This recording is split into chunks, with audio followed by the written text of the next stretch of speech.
chose the Hector Peterson Memorial as the launch of the Youth Employment Accord. In this area, on 16 June 1976, young people took part in a protest that was to change the course of our nation's history. We have chosen to launch the Accord now in April, our month of freedom, which will, from 27 April, begin the one-year countdown to the first 20 years of our democracy. Ladies and gentlemen, thank you for the opportunity to address the launch of the Youth Employment Accord, a historic step in our determination to improve the lives of our people, especially the youth of our country.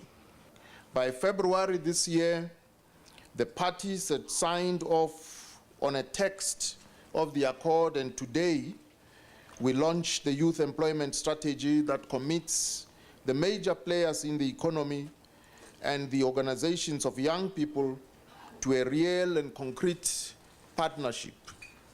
In the accord, the social partners recall the joint commitment they have made to work with government to achieve 5 million new jobs by 2020. I want to stress the urgency with which we need to carry out this task. We have agreed that a comprehensive strategy is necessary to achieve it. The Youth Employment Accord has 6 commitments. The first is on education and training. The second commitment is on work exposure to connect young people with employment opportunities. The third commitment is to strengthen measures that increase the number of young people employed in the public sector. The fourth commitment is to youth target set aside in particular industries, particularly new industries where young people can be drawn in. The fifth commitment is to youth entrepreneurship and youth cooperatives. The sixth commitment is to develop private sector measures to expand the intake of young people.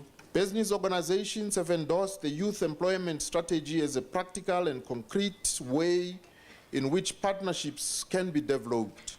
To complete all the preparatory work so that programs can be announced between today and June this year, which is National Youth Month.